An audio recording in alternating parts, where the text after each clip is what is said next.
श्री गणेशाय नमः। श्री जानकी वल्लभो विजयते। श्री रामचरितमानस अरण्यकांड। नाक कान बिनु भई बिरकारा, जनु स्रव शैल गेरु कै धारा। खर दूषण पहि गै विपलाता, धिक धिक तब बल पौरुष भ्राता। नाक कान के बिना वह विकराल हो गई। कटे हुए अंगों से रक्त इस प्रकार बह चला मानो किसी पर्वत से गेरू की धारा बह गई हो। वह रोती बिलखती खरदूषण के पास गई और बोली, हे भाई, तुम्हारे बल पौरुष को धिक्कार है। ते ही पूछा सब कहाँ से बुझाई, जातु धान सुनि सेन बनाई। धाये निश्चर बरन बरूथा, जनु समाक्ष कज्जल गिरि जूथा।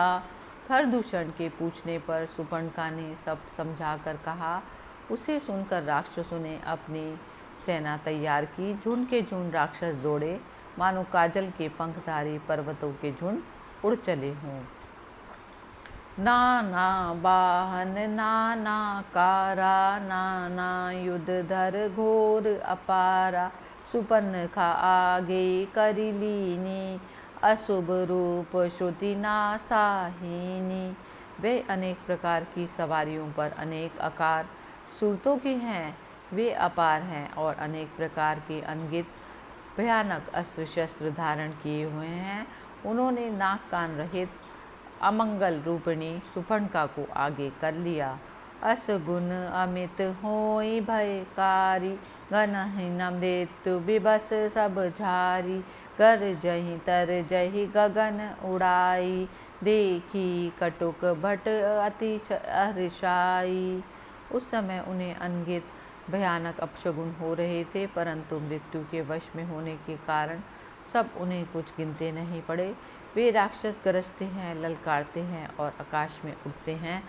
अपनी सेना देखकर योद्धा अत्यंत हर्षित होते हैं। कोहु कै जियत धरऊँ दो भाई, धरि मारऊँ त्रिय लेहु छोड़ाई। धूरि पूरी नभ मंडल रहा, राम बोलाई अनुज सन कहा।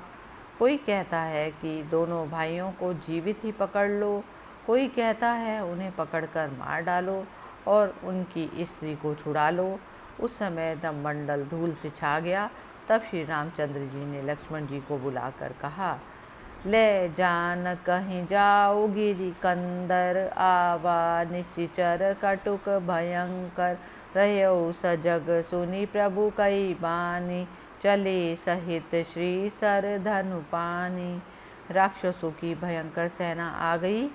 जानकी जी को लेकर तुम पर्वत की ओर कंदरा में चले जाओ। सचेत रहना। प्रभु के ऐसे वचन सुनकर लक्ष्मण जी हाथ में धनुष बाण लिए श्री जानकी जी के साथ चले।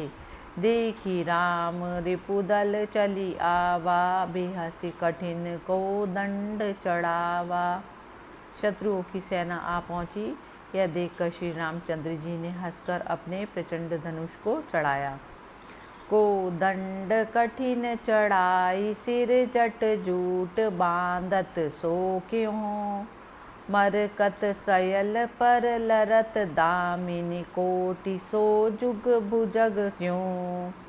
कटि कसी निशंग विशाल, भुज गही चाप बिसिक सुधारी कई। चितवत मनहु मृगराज, प्रभु गजराज घटा निहारी कई। अपने कठिन धनुष को चढ़ाकर मस्तक पर जटाओं का जूड़ा बांधते हुए प्रभु वैसे ही शोभित हो रहे हैं जैसे मरकतमणि के पर्वत पर करोड़ों बिजलियों से दो सांप लड़ रहे हों। कमर में तरकस बांधे, विशाल भुजाओं में धनुष पकड़कर और बाण सुधार कर प्रभु श्री रामचंद्र जी राक्षसों की ओर ऐसे देख रहे हैं मानो मतवाले हाथियों के झुंड को आता देखकर सिंह उनकी ओर ताक रहा हो। आई गए बग मेल धरऊँ धावट सुभट, जथा बिलो की अकेल। बाल रवै घेरत धनुज, मंगल भवन अमंगल हारी। द्रव उस दशरथ अजिर बिहारी। बड़े बड़े राक्षस योद्धा पकड़ो पकड़ो चिल्लाते हुए बाग छोड़कर दौड़ते हुए आ पहुँचे। जैसे प्राचीन काल बाल सूर्य को अकेला देखकर मंदेही नामक दैत्य घेर लेते हैं, वैसे ही राक्षसों ने श्री रामचंद्र जी को घेर लिया। प्रभु बिलो की सर सकहीं न डारी, थकित भई रजनी चरधारी। सचिव बोली बोले खर दूषण, यह को नृप बालक नरभूषण। रूप संपदा के अगार प्रभु श्री रामचंद्र जी को देखकर राक्षसों की सेना विमुग्ध हो गई। राक्षस उन पर बाण नहीं छोड़ सके। मंत्री को बुलाकर खरदूषण ने कहा, यह कोई राजकुमार तो मनुष्य के भूषण रूप हैं। नाग असुर सुर नर मुनि जेते, देखे जिते हते हम केते। हम भरी जन्म सुनऊ सब भाई, देखी नहीं असी सुंदरताई। हे सब भाइयों सुनो, जितने भी नाग असुर देवता मनुष्य और मुनि हैं, उनमें से हमने ना जाने कितने ही देखे जीते और मार डाले हैं, परंतु हमने ऐसी सुंदरता जन्म भर कहीं नहीं देखी। यद्यपि भगनि कीन कुरूपा, बदलायक नहीं पुरुष अनूपा। देहु तुरत निज नारी दुराई, जीवत भवन जाऊं दो भाई। यद्यपि इन्होंने हमारी बहन को कुरूपा नकटी बूची कर डाला है, तथापि ये अनुपम पुरुष वध करने योग्य नहीं है।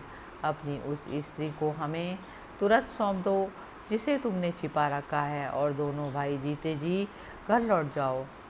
मोर कहा तुम ताहि सुनावहूँ, तासु बचन सुनि आतुर आवहूँ। दूतन कहा राम सन जाई, सुनत राम बोले मुस्काई।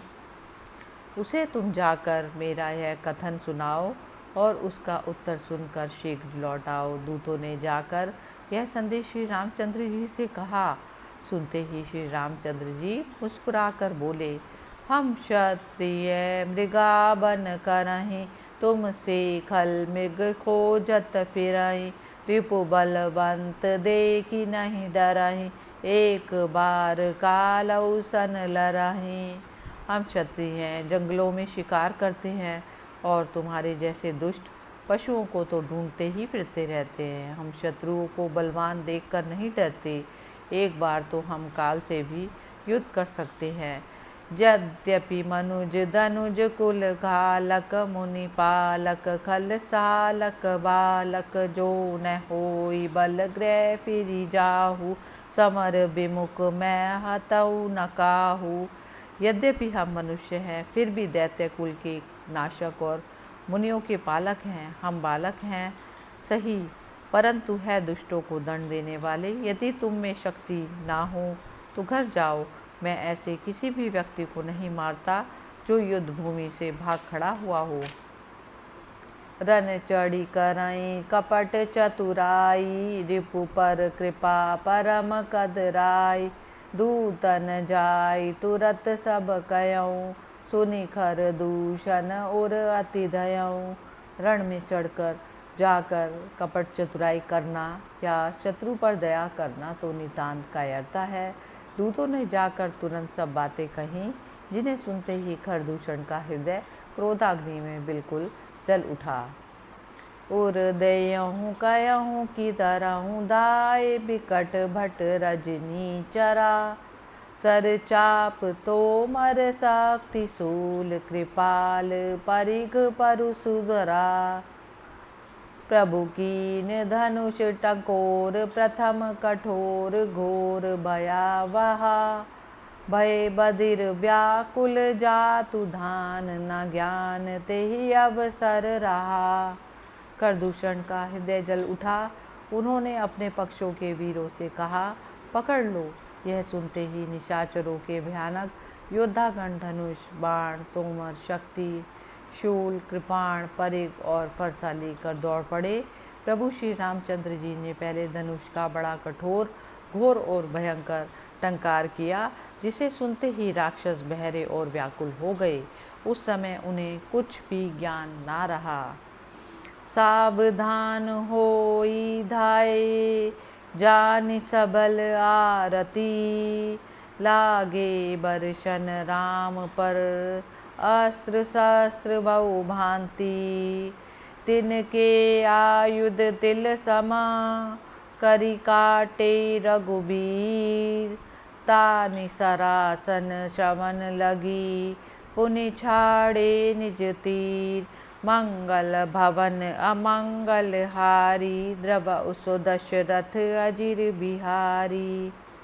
फिर शत्रु को बलवान जानकर उन्होंने सावधान हो धावा बोल दिया, और अब देखते ही देखते श्री रामचंद्र जी के ऊपर राक्षस सेना नाना प्रकार के अस्त्र शस्त्र बरसाने लगी।